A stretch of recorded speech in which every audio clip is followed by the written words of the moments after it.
pequeña como es la localidad de Perico, en la ciudad de Jujuy. Doctor Quintar, bienvenido y es su turno de exposición. Muchísimas gracias. Bueno, muchas gracias, Edgardo. Muy enriquecedor la charla de Nina. Por supuesto, muchos cuestionamientos con esta enfermedad. Voy a tratar con el trabajo nuestro de evacuar algunas de esas preguntas sin respuesta que se manifestaron en muchos trabajos. También escuché al doctor Yuri Salinas sobre la investigación y pensé lo difícil, ¿no?, que se hace para poder llevar a la práctica cualquier trabajo de investigación. Nosotros lo padecimos y bueno, ahora voy a presentarles el trabajo que se llama Tratamiento de oxigenoterapia hiperbárica para pacientes infectados por SARS-CoV-2 en el marco de la pandemia COVID-19. Previamente me voy a tomar unos segundos para homenajear a tres colegas, amigos cercanos. Uno de ellos trabajaba con nosotros en el sanatorio, el doctor Guillermo Robles Ábalos, el doctor Carlos Lucero, dueño de una clínica, la Clínica Avenida en San Pedro, y el doctor César Escaro, dueño de la Clínica Lavalle en la ciudad de San Salvador de Jujuy. Todos fallecieron en esta pandemia y a través de ellos mi homenaje a todos los colegas y personal de la salud fallecidos en este proceso.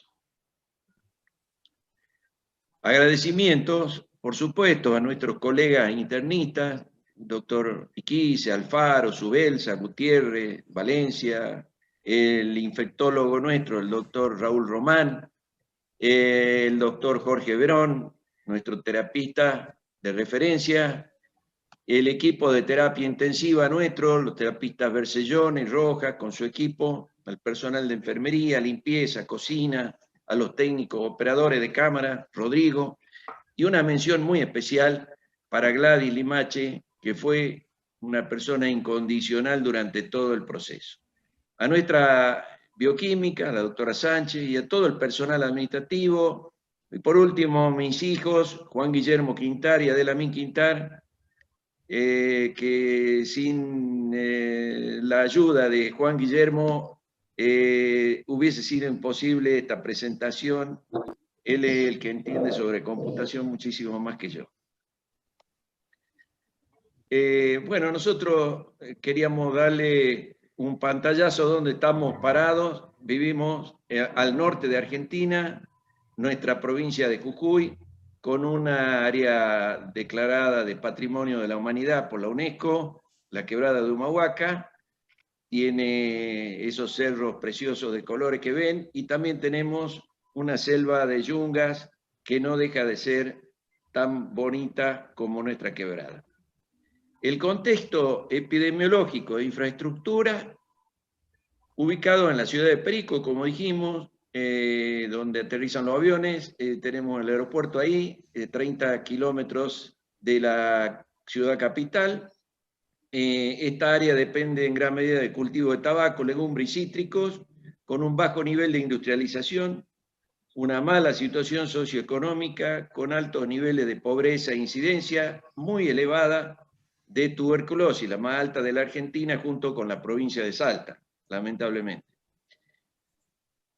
La infraestructura en salud en la zona, que tiene alrededor de 100.000 habitantes, consta de un hospital de baja y mediana complejidad y nuestra institución, que es un sanatorio polivalente con 26 unidades de cuidado intensivo y 66 unidades de internación en sala, un centro de hemodiálisis, quirófano, diagnóstico por imágenes, servicio de hemoterapia, y por último, incorporamos un servicio de medicina hiperbárica. Понятно.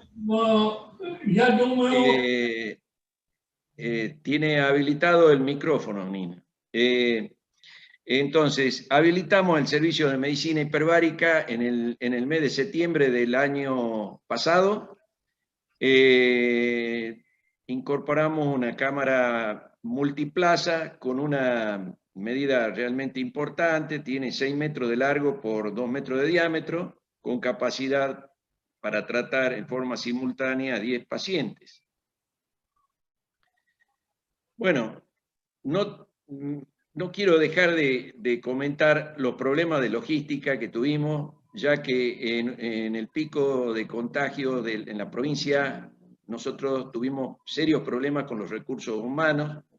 Se contagió un alto porcentaje del personal paramédico, médicos, técnicos, y algunos positivos COVID, otros con mucho miedo y otros por pertenecer a grupos de riesgo que no pudimos contar con toda esa gente, ¿no?, para poder trabajar.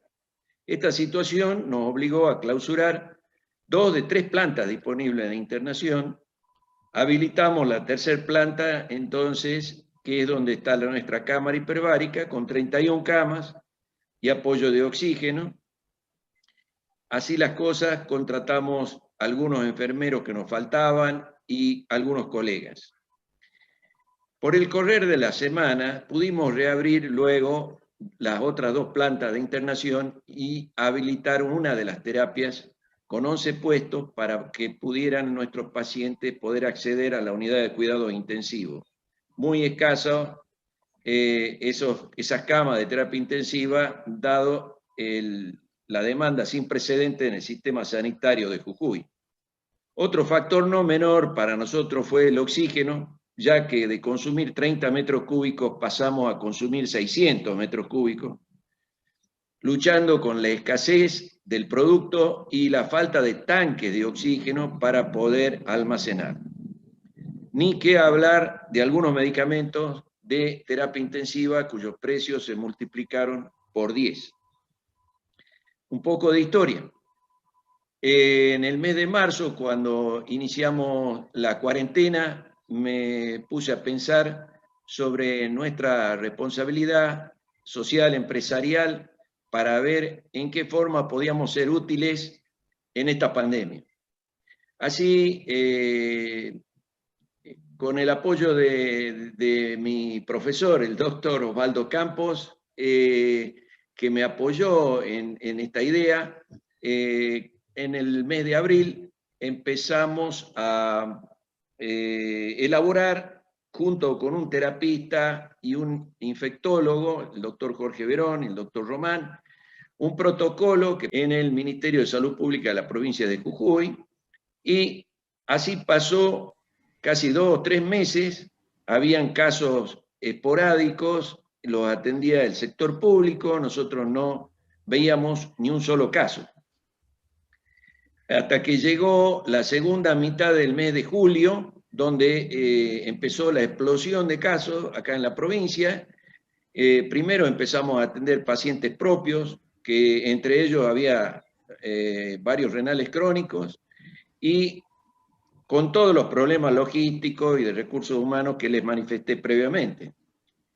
Por último, en el mes de agosto, el gobierno contrata a todas las instituciones sanatoriales para poder hacer frente a la gran demanda, ya que los hospitales estaban saturados, y entonces empezamos a recibir derivaciones de toda la provincia, y ahí es cuando nos empezamos a dar cuenta de la capacidad de contención que teníamos para con estos pacientes con la cámara. Bueno, un poco el frente del edificio, acá a la derecha la parte interior de la cámara nuestra, abajo la parte exterior de la cámara hiperbárica y una pequeña foto de la terapia. La hipótesis. Durante esta investigación se buscó confirmar la hipótesis de que el tratamiento con oxígeno hiperbárico puede ser útil como un procedimiento altamente eficiente, no invasivo y de bajo costo en los pacientes con COVID que estén sufriendo una neumonía a causa de la enfermedad. El objeto fue incorporar a la oxigenoterapia hiperbárica al arsenal terapéutico de los pacientes internados e intentar reducir las complicaciones respiratorias y de otros órganos que presentan algunos pacientes. De esta manera, se esperó disminuir la cantidad de pacientes que requieren conexión a un respirador, procedimiento invasivo y con elevada tasa de mortalidad, como manifestó la doctora Nina Subotina, y lograr así una mayor tasa de sobrevida.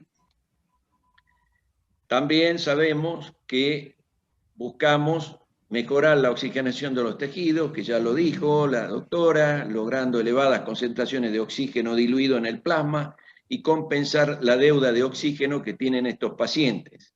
Neutralizamos la citoquina, disminuimos el edema, estimulamos las defensas a través de varios mecanismos, incluyendo el efecto inmunomodulador del oxígeno hiperbárico, la disminución del estrés oxidativo, la activación o restauración de la función mitocondrial a nivel celular, disminución de la adhesión de los leucocitos al endotelio vascular y la lesión perivascular mediada, protección contra la apoptosis, facilitar la llegada de los medicamentos a los tejidos comprometidos y restaurar los tejidos dañados por esta enfermedad. Así las cosas, en el protocolo, ¿cómo hicimos? Bueno, les voy a mostrar cómo seleccionamos los casos, el tratamiento.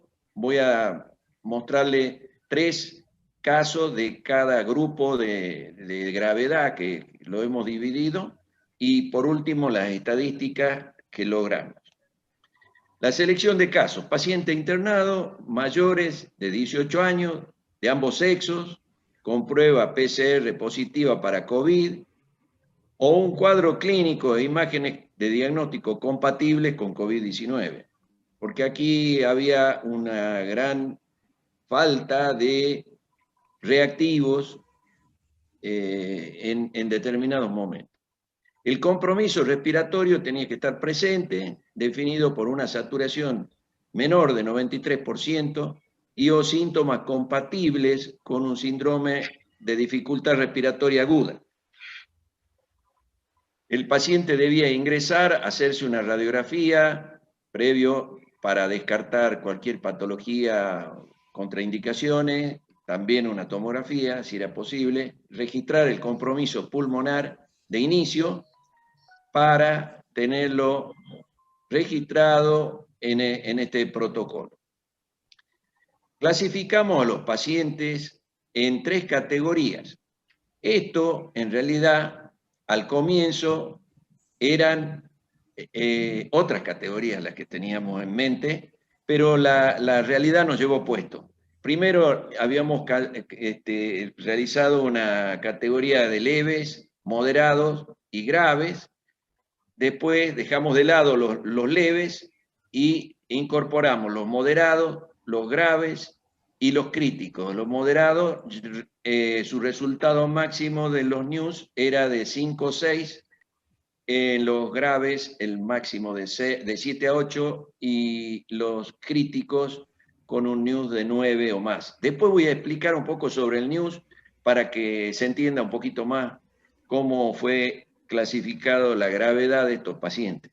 El paciente autovalente con capacidad para poder firmar un consentimiento informado para esta investigación, y los criterios de exclusión para no ingresar a la cámara son los genéricos ya mencionados oportunamente por los disertantes, que no vale la pena comentarlo.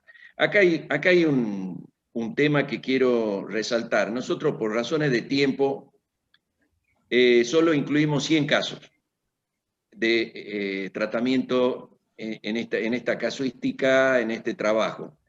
Pero nosotros llevamos un poco más de 250 casos tratados ya. O sea que hemos logrado una vasta experiencia sobre el tema. Protocolo. Se ha demostrado una relación. El protocolo de la alerta temprana o NEWS, eso es importante para comentarles y entiendan cómo los clasificamos. Se ha demostrado una relación entre signos vitales anormales y eventos adversos. como el ingreso urgente a la unidad de cuidados intensivos, paro cardíaco y muerte. Los signos vitales se relacionan con el deterioro clínico minutos u horas previos a esos eventos graves. Por lo tanto, si se identifican estos cambios, hay tiempo suficiente para tratar a los pacientes en riesgo. En el año 2007, el Reino Unido comisionó un grupo para el desarrollo de una escala con el objetivo de estandarizar la detección y brindar tratamiento temprano a pacientes críticos, que fuera fácil de usar y con la sensibilidad suficiente para activar la emergencia en el momento necesario, pero sin llevar a alertas innecesarias. El grupo desarrolló la Escala Nacional de Advertencia Temprana, en inglés National Early Warning Score, NEWS, como un sistema de puntuación ponderada agregada para su uso en adultos mayores de 16 años, basado en un sistema de calificación con los siguientes parámetros vitales: la frecuencia respiratoria, frecuencia cardíaca, saturación de oxígeno, la temperatura, tensión arterial sistólica, el estado de alerta o conciencia del paciente, y además de considerar si está suministrando oxígeno adicional al paciente. Así, por lo tanto, ustedes ven que en esta imagen tenemos los parámetros en el lado izquierdo, donde figura la frecuencia respiratoria, la saturación, todo como ustedes ven, eso lo puede hacer cualquier enfermero. Y nosotros, el puntaje se le pone de 0 a 3 en cada uno, en cada parámetro fisiológico. Y eso va sumando y nos da una idea de la gravedad del paciente. Nosotros tuvimos la suerte de que empezamos a trabajar con una historia clínica digital y este puntaje lo hacía en forma automática y los profesionales podían evaluar rápidamente el estado de los pacientes solamente viendo el resultado de los NEWS. ¿Para qué servía el NEWS? Bueno, de 0 a 4, el riesgo clínico de estos pacientes es bajo. Entonces, el control de enfermería podía ser cada 4 o 6 horas. Ahora, si un paciente tenía, por ejemplo, los 3 puntos completos de un parámetro, por ejemplo, una saturación de 91%, ese paciente de pasar de tener un riesgo bajo ya no es tan bajo, es un riesgo medio, ¿sí? Lo mismo que los pacientes que tienen un puntaje de 5 a 6, que tienen un riesgo medio y que se aconseja un control cada hora. Por lo tanto, estaríamos hablando de una terapia intermedia en este caso. Y los pacientes que tienen 7 o más de puntaje, el riesgo clínico es alto, la respuesta tiene que ser de emergencia, el monitoreo debe ser continuo de los signos vitales y debemos tener un personal capacitado, tanto médico como paramédico, entrenados para poder realizar una intubación de emergencia. El protocolo de tratamiento, nos pusimos una medida de más de 5 sesiones de oxigenoterapia hiperbárica según el cuadro clínico que tuviera el paciente. Podían ser 6, como podían ser 12 o 15, depende del cuadro clínico. Realizarle una sesión diaria, pero aquí pusimos algunas excepciones, de acuerdo a la experiencia que íbamos adquiriendo con el transcurso de los casos, en donde esas excepciones eran en los casos donde se observaba una gran deuda de oxígeno y una inestabilidad hemodinámica muy importante, y se realizaron entonces en esos pacientes 2 sesiones las primeras 48 horas, o sea que en 2 días pudimos hacer hasta 4 sesiones para compensar a esos pacientes y no que vayan a la terapia. La duración de las sesiones se programó en 1 hora 15, considerando los 15 minutos para el proceso de compresión, 45 minutos a presión operativa, isopresión, y 15 minutos de descompresión, respirando oxígeno puro en todo el proceso. La presión de tratamiento o isopresión fue de 2,2 ATA o 12 metros de profundidad. Y nosotros hacíamos 5 pacientes en forma simultánea. Por supuesto que la droga de aplicación era el oxígeno medicinal puro, aplicado con máscara y válvula diversora para evacuar el oxígeno remanente fuera de la cámara. El protocolo de tratamiento también incluía que una hora antes de cada sesión, además de que el paciente ingiera algún alimento, se suministró a los pacientes vitamina C, complejo B y un comprimido conteniendo paracetamol 500 miligramos, bromexina 8 miligramos, clorfeniramina 4 miligramos y pseudoefedrina 60 miligramos.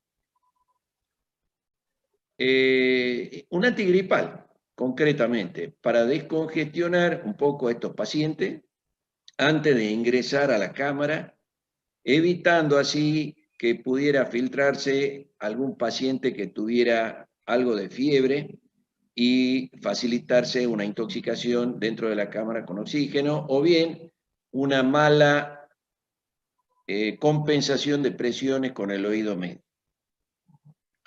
Además del tratamiento con oxigenoterapia hiperbárica, los pacientes recibieron tratamiento convencional con medicación sintomática habitual que incluyó la aplicación de antibióticos, corticoides, PAF de salbutamol, budesonida, anticoagulante, ibuprofeno y otros que fuera necesario según criterio médico. Bueno, acá tengo los casos. Antes de comenzar con los casos, de los 100 casos estos que les voy a mostrar uno que tuvimos que darle más de una sesión por día. O sea, recibió 2 sesiones este paciente por su cuadro clínico. Este paciente recibió en total 14 sesiones.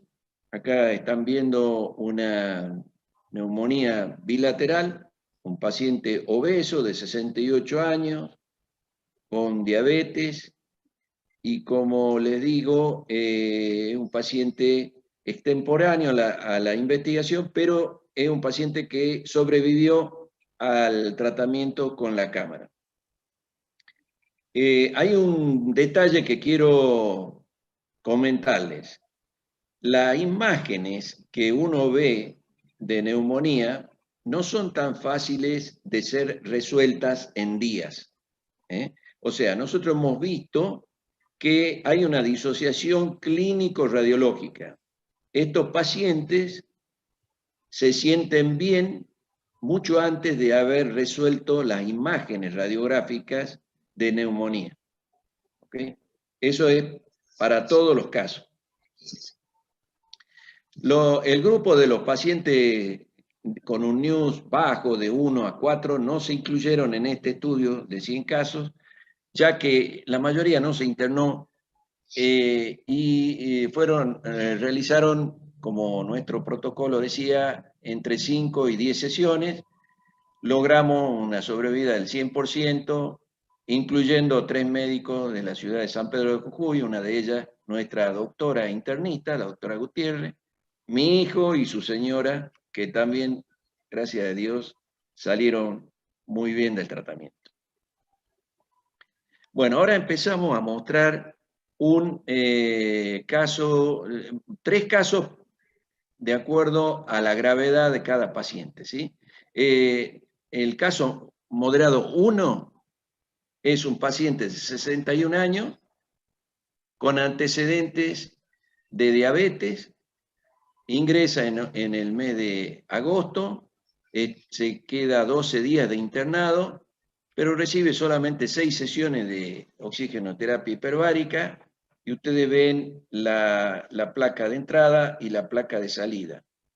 También tenía un toque cardíaco, y ahí están viendo cómo la cámara ayuda enormemente en estos casos. Caso moderado 2, todos NEWS 5-6. Paciente de 81 años, masculino, con antecedentes de hipertensión, atendido en el mes de septiembre, estuvo 10 días internado, recibió 8 sesiones, neumonía bilateral, y salió muy bien de alta con laboratorios normales y sin necesidad de oxígeno. Acá tenemos un paciente más joven, caso moderado, de 54 años, masculino, estuvo 10 días y recibió las 10 sesiones para ser dado de alta. Aquí le voy mostrando algunos gráficos que gracias a Juan Guillermo Quintar, mi hijo,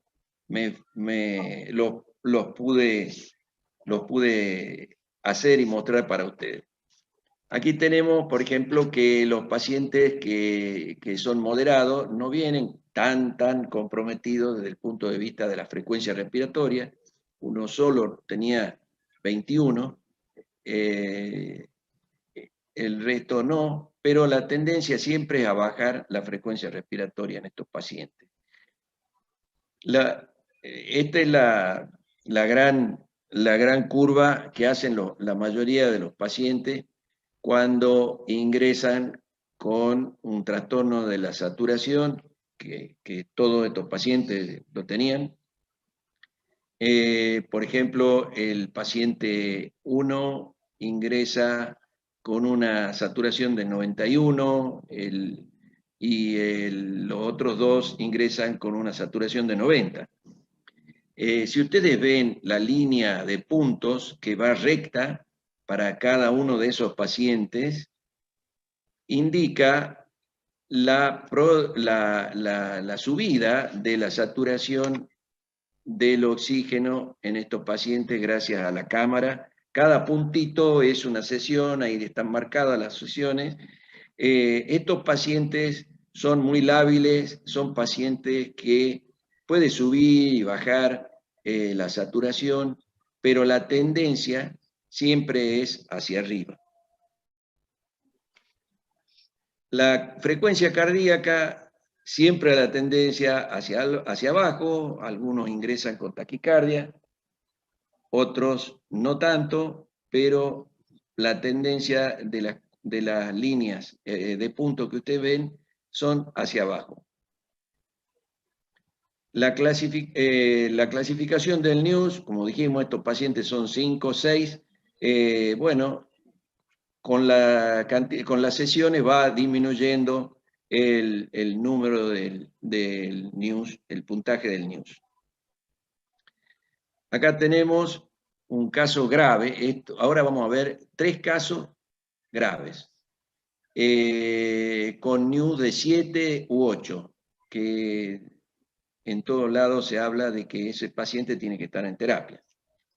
Paciente de 80 años, femenina, que ingresa en agosto, está 10 días internada, recibe 9 sesiones de cámara y mejora su cuadro clínico notablemente, una neumonía bilateral importante como la que están viendo.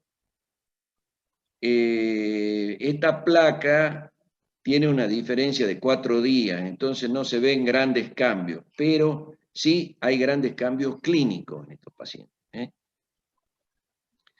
Acá les reservé una que es la paciente más viejita que atendimos nosotros, una paciente de 92 años, femenina, con antecedentes de insuficiencia cardíaca, hipertensión y demencia senil, que ingresa COVID positivo en el mes de julio y estuvo 19 días internada, pero salió adelante. Le realizamos 12 sesiones de cámara y fue a recuperarse a su casa. Este tercer caso grave es un paciente que tiene una comorbilidad importante que juega en contra siempre en estos pacientes, que es la insuficiencia renal crónica e hipertensión. Paciente de 73 años con una neumonía bilateral, basal, y que luego de 13 sesiones y 16 días de internación logramos la placa de la derecha con los pulmones mucho más limpios y el paciente clínicamente muy bien, con un laboratorio normal, sin necesidad de oxígeno. Acá las curvas empiezan a mostrar una diferencia con respecto a los moderados, ¿no es cierto? Pacientes que ingresan con una frecuencia respiratoria de 24 y otros que la viejita de 92 años que empezó con 12, que yo creo que se estaba muriendo, con las sesiones logramos que recupere, si bien tuvo dos subidas en este gráfico importante, de 24 de frecuencia respiratoria, luego logra estabilizarse y salir de su enfermedad. Bueno, la saturación de oxígeno en estos pacientes graves, fíjense ustedes que acá tenemos un paciente que ingresa con el 86% de oxígeno. El primer paciente que les manifesté en el cuadro, 86%, y como ven, nos lleva 4 o 5 sesiones para llegar a valores aceptables de saturación de oxígeno. Estos pacientes están muy comprometidos, su tejido pulmonar, y creo que la cámara ayuda enormemente a compensar de un día a otro para evitar que se progresen a una necesidad de respirador. La evolución de la frecuencia cardíaca en todos los casos baja, salvo que haya algún compromiso del miocardio, ¿no? Los NIUS igual bajan, paciente de 8 que baja y otro que comienza con menos, pero en algún momento de la evolución llegan a 7, por ejemplo. Bueno, acá entramos en los últimos 3 casos que les reservé para ver, y para que no me digan que mostré todos los éxitos de la cámara. Esta paciente de 55 años, mujer, muere a los 22 días de internación, recibe 9 sesiones de cámara, tiene una neumonía bilateral impresionante, muy importante, y la última placa que tengo yo es cuando ya estaba en la terapia, que estaba mejorando los pulmones, pero si ustedes se fijan en la silueta cardíaca, es una paciente que estaba comprometido su miocardio y no pudo superar el problema. Este caso 2, paciente joven de 44 años con antecedentes de diabetes, estuvo 15 días internado y recibió 12 sesiones de oxigenoterapia hiperbárica, tenía una neumonía bilateral severa, y la imagen de la derecha es cuando se le da el alta, pero clínicamente el paciente muy bien. Aquí tenemos el tercer caso de los críticos, un paciente de 51 años, masculino, con antecedentes también de insuficiencia renal crónica y diabetes. Les muestro estos casos porque realmente para que se den cuenta la utilidad de la cámara, ¿no? Estuvo 19 días internado, realizó 11 sesiones de cámara hiperbárica y se recuperó. Lo tenemos en nuestro centro de diálisis realizando sus sesiones crónicas. La evolución de la frecuencia respiratoria en estos pacientes críticos es bastante caótica y, por ejemplo, hay la paciente que ingresa, aparentemente ingresa con una frecuencia normal, pero luego esta paciente se descompensa, hace 2 picos, uno de 24, otro de 26 de frecuencia respiratoria, luego logramos bajarla y empezamos a ver trastornos de otros órganos, entonces fue derivada a la terapia, donde permanece 13 días en la terapia y fallece esta paciente. Los otros salen airosos. Acá le voy a mostrar la saturación. Bien, la saturación, por ejemplo, la paciente que ingresó y que fallece, tenía una saturación de 75% al ingreso, y bueno, luego de 3, 4, 5 sesiones, el paciente se compensa y llega a valores aceptables de saturación. Los otros también. La frecuencia cardíaca en todos los casos baja, de una taquicardia de 100, 105, van bajando. Por último, los NIUS, pacientes que hay un paciente ahí, que el segundo paciente, joven, ese de 44 años, que ingresa con un NIUS de 11 y se fue casi a 12, pero luego de las sesiones de cámara logramos manejarlo. Estamos hablando de que estos pacientes fueron manejados en el piso. La paciente número 1 no pudo lograrlo y así fue. Estos son los 3 tipos de gravedad que tuvimos y los ejemplos que le estamos mostrando de 100 casos. En cuanto al laboratorio, no voy a explayarme mucho. Los recuentos de glóbulos blancos normales, y si están aumentados es un mal pronóstico.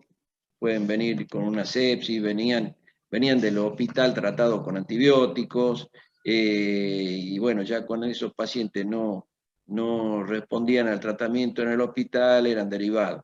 Había los linfocitos, linfopenia es un mal pronóstico. Lo que puedo decir que el aumento del índice de neutrófilo con los linfocitos mayor de 3,13 en estos pacientes, marcado por un mayor proceso inflamatorio y un peor pronóstico en la mayoría de los casos. Nosotros tuvimos una repercusión hepática en el 20% de estos pacientes. Teníamos una GOT y una TGP elevadas, una bilirrubina aumentada y una albúmina disminuida. Y el perfil renal lo tuvimos aumentado, los valores de la urea y la creatinina, en los casos graves, en un 5% de los casos, a pesar de la terapia hiperbárica. El perfil inflamatorio, la proteína C reactiva aumentada, en el 100% de los casos, con valores muy altos que superan en gran escala los valores de referencia, y luego van disminuyendo a medida que se vio la efectividad del tratamiento, y al momento del alta los pacientes egresaban con valores PCR negativos.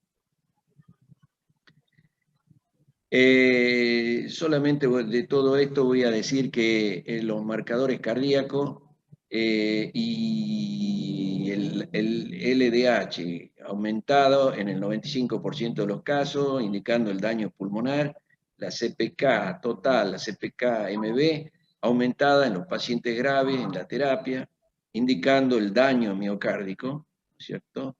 El dímero D aumentado en todos los casos graves, con un mal pronóstico.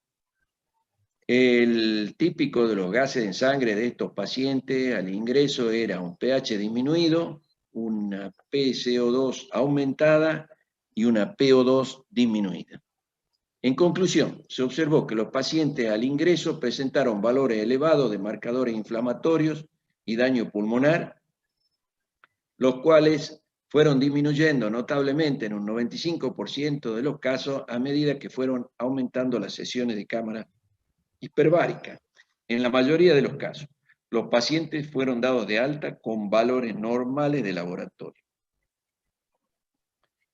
Bueno, supongo que a ustedes les interesará la estadística, como a nosotros. La elaboración de estadísticas se consideró solo los 100 casos de los 250 tratados. Se obtuvieron resultados tanto globales como para cada grupo clasificado como moderado, grave y crítico. Bueno, el promedio de días internados, en general, en todos los pacientes, tuvimos 11 días promedio de internación. Tuvimos el 11% de mortalidad global, pero acá quiero mostrarles algo que es muy interesante. En la medida que va avanzando en el número de sesiones, va disminuyendo notablemente la mortalidad. Si el paciente llegaba a las 5 sesiones, tenía 11% de mortalidad, pero si llegaba a más de 10, lográbamos bajarlo 3 veces a esa tasa de mortalidad. Llegamos a un 4% si el paciente recibía más de 10 sesiones. En el caso de los pacientes moderados en particular, que es la menor cantidad que tuvimos en esta serie, tuvimos 17 casos, se repartieron casi por igual, tanto hombres como mujeres. Tuvimos una edad mínima de 24, una máxima de 81, la edad promedio de 60.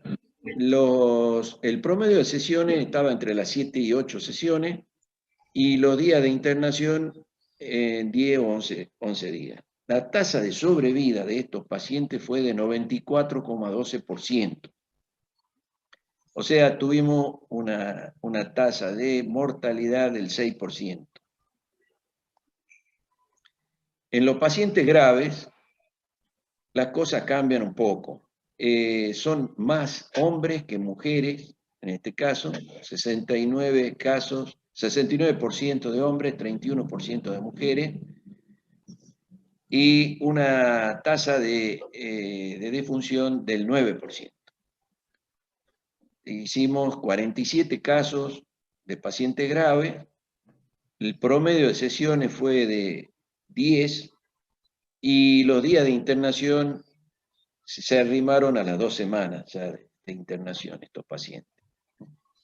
Por último, los pacientes críticos fueron 36, la edad mínima 31 y la edad máxima 90, una edad promedio de 58. El promedio de sesiones fue de casi 12 sesiones y el promedio de días de internación de más de 2 semanas, 17 días aproximadamente. La tasa de sobrevida de estos pacientes es de 83,33%. La cantidad de alta por defunción, aproximadamente un poco menos del 17%. Bueno, acá el tema era sacar algún parámetro en la zona para tener una comparación, a ver cómo nos había ido a nosotros versus un hospital público u otra institución. Nosotros no pudimos tener esa información y tuve que recurrir a una información internacional que es la clasificación del CURB.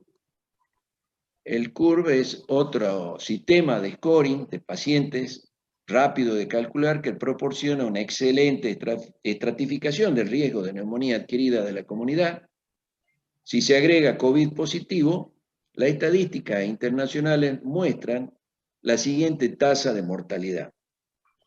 En los pacientes críticos, tanto del número 4 y del número 5 del CURB, llega a un 28% aproximadamente, 27,8%, y la mortalidad en nuestra serie, pero contenido en la sala, fue 11 puntos menos que la referencia internacional. En el paciente grave, con un CURB de 3, tiene una mortalidad del 14%.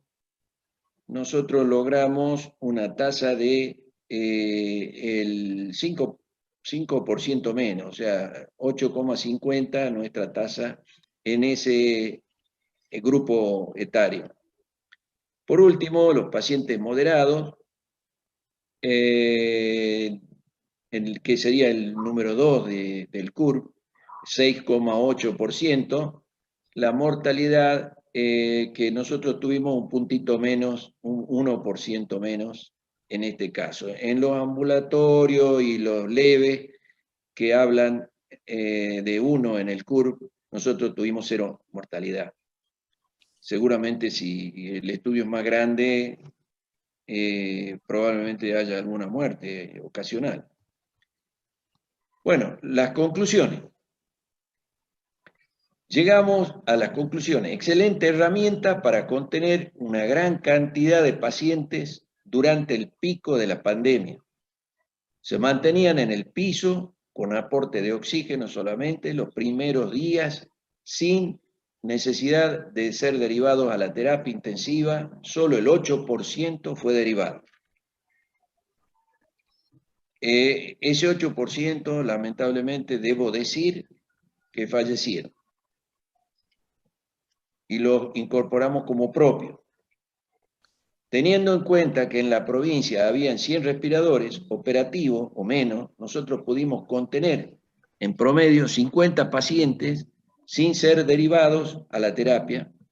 Todos estos pacientes eran derivados de los hospitales y su situación era muy comprometida.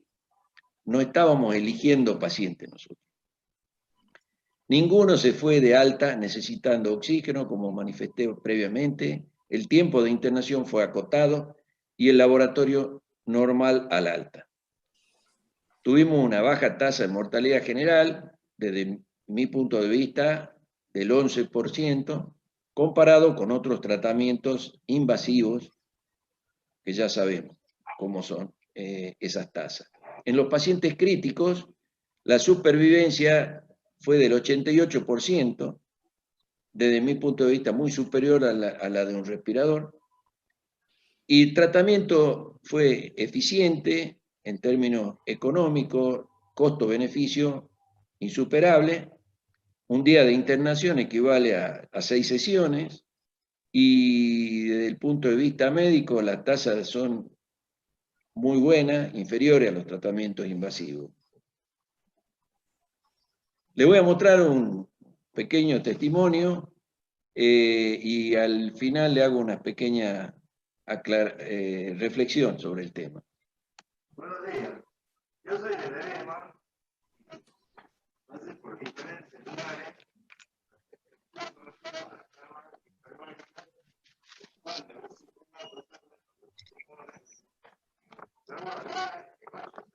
No se alcanza a escuchar, doctor.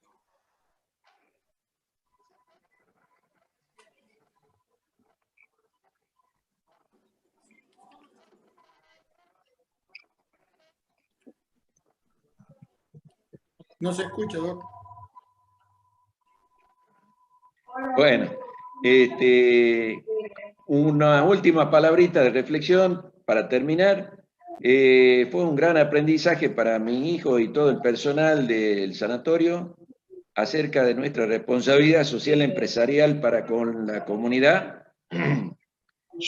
No nos ganó el miedo. Y por último, no duden que tuve que tener mucha fuerza de voluntad, perseverancia y convicción contra viento y marea para lograr este trabajo. Muchas gracias. Doctor Quintar, muy agradecido excelente su exposición. Tengo una serie de preguntas para hacerle y realmente, primero que nada, felicitarle por... Yo conozco la zona y conozco el lugar donde usted está trabajando y sé lo difícil que es. Es una ciudad pequeña, es un pueblo difícil. Realmente, mis aplausos para usted y lo felicito. Con respecto a las preguntas que tiene la gente, me preguntan, bueno, las sesiones eran diarias, obviamente, cómo consistía la decontaminación de la cámara y cómo era el ingreso de los pacientes en cada una de las sesiones. Bueno, le explico. Nosotros tratamos a todos los pacientes COVID positivos. La cámara estuvo cerrada para otras patologías durante el proceso del pico de la pandemia. Todavía la tengo cerrada para otras patologías. Primer punto, los pacientes estaban todos en la misma situación, estaban todos infectados. De todas maneras, había un procedimiento para higienizar la cámara consistente en dos acciones. Una, la limpieza general; la segunda, la aplicación de amonio cuaternario; y tercera, un cañón de ozono que también usábamos entre sesiones, ¿sí? Nosotros no tuvimos problema de ningún tipo del miedo ese de la contaminación, porque los pacientes estaban contaminados, todos. De complicaciones, por ejemplo, si, se me pasó, no sé si tenés alguna pregunta. Era el tema de los ingresos de los pacientes. Los pacientes no ingresaban con casco ni con máscaras especiales. No. Los pacientes ingresaban con una mascarilla quirúrgica, un barbijo quirúrgico, y le sacaba el enfermero el barbijo, le colocaba la máscara, porque estos pacientes vienen comprometidos, no nos olvidemos. Entonces, inmediatamente tienen que empezar a respirar oxígeno hasta que se termina de acomodar a los 5 pacientes. Nosotros hacíamos entre 10 y 12 sesiones de 5 pacientes por día. Entonces, esos pacientes empezaban a respirar el oxígeno hasta que estaban todos acomodados. Luego se cerraba y se realizaba la sesión. No sé si hay alguna otra pregunta con respecto a eso. Yo le quería preguntar algo, doctor, disculpe, y también felicitar por su exposición, excelente. ¿Tuvo algún inconveniente con el personal al momento de tratar el COVID en la cámara hiperbárica? Gracias a Dios, tuvimos pocos inconvenientes. Nosotros, los enfermeros, ellos tenían y respetaban, hicieron un curso para colocarse los EPP, los elementos de protección personal, y cómo sacárselo, etcétera, etcétera. Creo que el cañón de ozono ayudó también bastante. No obstante eso, tuvimos un enfermero que se contagió, y bueno, no pasó nada porque era gente joven la que estaba ahí, y fue tratado también en la cámara. No hubo inconveniente en ese sentido. En esta enfermedad hay problema de contagio en Estados Unidos y en cualquier parte del mundo con el personal médico y paramédico. Últimamente se está hablando de la posibilidad de las gotas de carragenina y de la ivermectina como un comprimido preventivo en el personal de la salud, que nosotros ya, lamentablemente, ahora ya tenemos muy pocos pacientes. En este momento debemos tener 15 pacientes internados nada más ya con COVID. Está bajando la curva aquí en Jujuy. Excelente. Muchas gracias, doctor. Hay una pregunta de Sinue Reyes dice sobre la exposición de los pacientes críticos al tratamiento de oxígeno hiperbárico de la paciente fallecida con la saturación de 75 inicial. Le deja la pregunta que dice: ¿qué valor de la saturación de oxígeno limitaría la respuesta a la oxigenoterapia hiperbárica? ¿Se entiende? No, nosotros no teníamos ningún límite. Nosotros, paciente que entraba con la saturación que entraba, iba a cámara. Ese era nuestro protocolo. No que se vaya al otro día a la cámara. El día que entraba con su cuadro de síndrome respiratorio agudo, iba inmediatamente a la cámara para tratar de compensarlo, como le decía yo, y evitar la progresión al uso de la terapia intensiva, que sabemos que los resultados no son tan buenos, ¿no es cierto? Excelente, doctor. ¿Doctores quieren hacer alguna pregunta al doctor Quintal? Doctora Nina, doctor Osvaldo.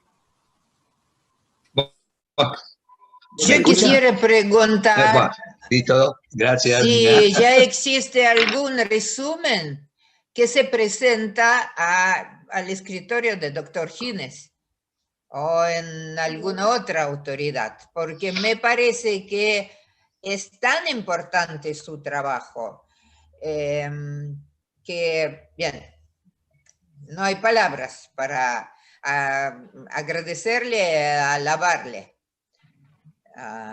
Yo entiendo que bueno, muchas es gracias. una gran cosa y es importante que sobre este trabajo estén ya como al tanto las autoridades, porque de eso depende si eso se puede aplicar en escala nacional. Y yo creo que es una excelente herramienta, como lo dije en las conclusiones, y deberían, yo de hecho lo compartí al protocolo en su momento, fue cambiando mi protocolo, ¿no? Pero al comienzo, cuando no teníamos caso, lo compartí a Buenos Aires y a Córdoba también, me acuerdo. Bueno, nadie se animó, no lo pudieron hacer, no sé por qué motivo, pero bueno, al final lo terminamos haciendo nosotros. Bueno, ¿puedo tomar la palabra un segundito? Ya le doy, Doc, la última pregunta, que me están volviendo loco en el celular también a mí, y le doy la palabra, doctor. Yo sé que recién dijo usted, doctor, que el protocolo que utilizó era 45 minutos de isopresión, o sea, de fondo, 15 minutos para más o menos comprimir y 15 para descomprimir. Pero lo importante es que mi celular está explotando, es si puede volver a repetir la profundidad de tratamiento, que yo la escuché, lo vi, lo dijo, pero me gustaría que lo repita una vez más. Sí, la profundidad de tratamiento de 12 metros o bien 2,2 ATA. Perfecto, eso es todo. Muchas gracias, doctor. Le agradezco. Le doy la palabra al doctor Campo.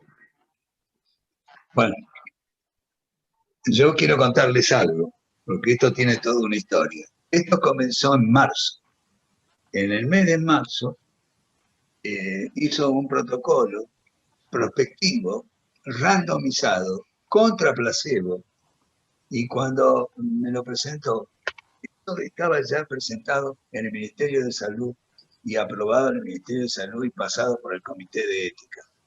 O sea, habían organizado un trabajo científico del mayor valor. ¿Qué fue lo que pasa después? Cuando no había, en ese momento no había un solo paciente con COVID. No había uno solo en todo Jujuy.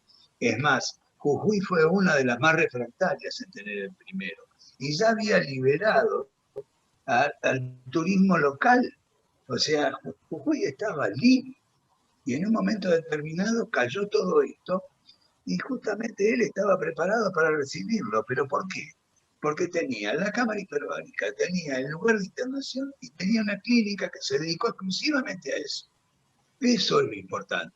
Cuando a mí me manda el protocolo, yo así crudo lo llevé al Hospital Naval, inclusive, porque el Hospital Naval tenía también al lado la cámara hiperbárica. uno no puede hacer un traslado de estos pacientes para hacer medicina hiperbárica. En el hospital, donde lo tiene que hacer cámara hiperbárica. Si puede ser multiplaza, mejor, porque el volumen de pacientes que la hacían al 30 por día de cámara hiperbárica. Entonces, se puede hacer un trabajo como el que él hizo, y por lo cual lo felicito profundamente, porque sabe cómo lo quiero también. Pero bueno, ¿qué va a ser? Me voy a emocionar yo también. Porque hay una cosa que es importante. La verdad de la medicina pasa por esto. La verdad de la medicina no pasa por otra cosa, pasa por esto. Esto de hacer protocolos prospectivos, randomizados, contra placebo, pero después se supo que contra placebo tampoco se puede hacer, porque en ningún lugar del mundo lo hace. La UHMS pidió que no se hiciera contra placebo, porque es un riesgo enorme y no tiene sentido. Y perder la oportunidad de salvar a una paciente. También es cierto que cuando ingresa a la cámara hiperbárica, rápidamente aumenta la saturación, obvio. Si va a bajar el edema, va a bajar la diferencia, va a aumentar la difusión del oxígeno, va a diluir oxígeno en el plasma, va a hacer todas las cosas comunes que hace el oxígeno. Y como lo hace en forma intermitente, no produce lesión, como dijo Nina. Al hacerlo, no vamos a hacer un efecto Lorentz, ¿ok? Que es una alteración del surfactante con una lesión pulmonar. Eso no va a pasar porque es intermitente y no tiene mucha duración tampoco. O sea que no va a pasar nada, más o menos como el Polver, que es el de la conmoción. Yo tuve uno sobre 40 milímetros. Entonces, una de las cosas que quiero decirle es agradecerle por lo que hizo. Fueron 100 casos. Vamos a terminar con 300.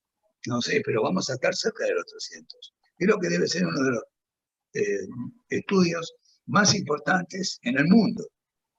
Entonces, él va a tener la responsabilidad ahora de mandarlo a Estados Unidos y mandarlo a Europa, porque ya lo están esperando también, seguramente, porque ya está inscrito también y el trabajo va a ir seguramente allá. Bueno, muchísimas gracias, Guillermo. Un abrazo grande, un saludo. Con respecto a Yuri, en su comentario, es tan importante lo que dijiste, Yuri, es tan importante mostrar un libro tan importante de medicina hiperbárica como es el Harrison, y que tenga un capítulo completo escrito por Bennett donde se habla de medicina hiperbárica de verdad. Y no solamente eso, sino todo lo demás que dijiste acerca de lo que es la investigación en medicina hiperbárica. Creo que esto es lo que el camino a seguir es este, no el camino de la charlatanería o de a tener un nivel de evidencia de como tiene el hecho de hacer casos puntuales. No son casos puntuales, son casos como estos que están todos protocolizados. Los casos puntuales tienen un nivel de evidencia D. O sea, lo único que falta es que sean proscriptos, que es la E. Pero es nivel de evidencia D. Nosotros en medicina hiperbárica, nuestro nivel de evidencia es B. Con lo cual podemos hacerlo y no tenemos un buen nivel de evidencia. Las 14 indicaciones y las 22 indicaciones de los dos entes más importantes, 14 para el OHMS y el Consenso Europeo 22. Son las indicaciones que tiene la medicina hiperbárica. Lo demás no es todavía, estará en experiencia clínica y en su momento se podrá probar, pero por ahora no. Nina, lo tuyo muy bueno también.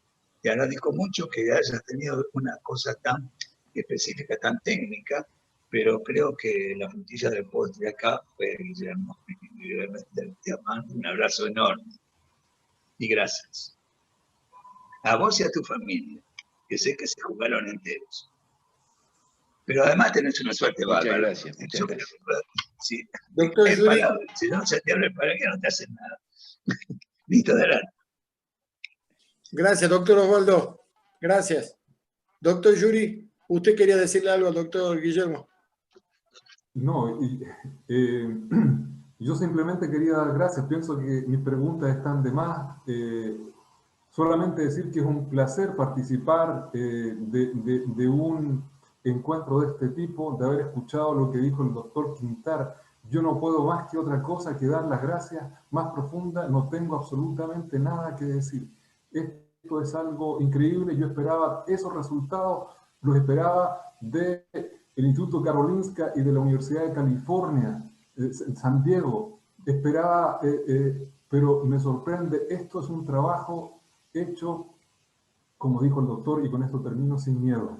Sin miedo, porque muchos médicos, cuando escuchamos el webinar del 20 de junio, muchos médicos en Estados Unidos hablaron de que se habían arriesgado la vida, habían arriesgado su propia vida haciendo tratamiento en cámara hiperbárica. Muchos de nosotros tuvimos miedo, cada uno de nosotros pensó en hacer lo que hizo el doctor Quintar, en organizarlo, pero el miedo, la duda, nos frenó y decidimos esperar en silencio, esperar sin hacer ruido, sin tratar de poner nuestra terapia como la mejor del mundo, en silencio esperar, y realmente esto es una gran lección. Muchas gracias, no tengo nada más que decir. Muchas gracias.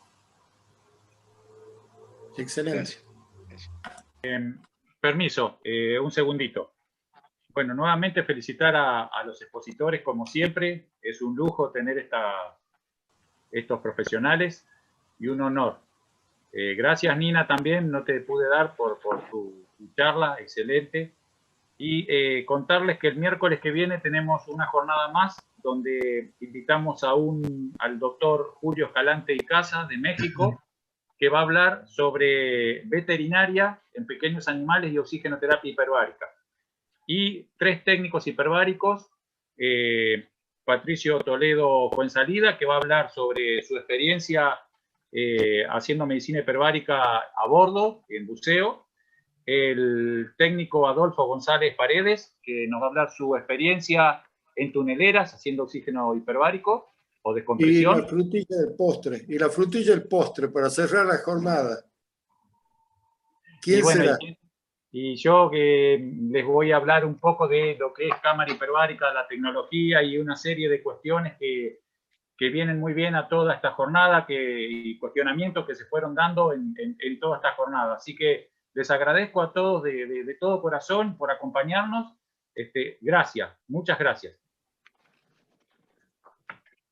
Nuevamente, gracias y estamos en contacto. Muchísimas gracias a todos y un placer, como siempre. Muchas gracias. Gracias, Saludos. hasta luego.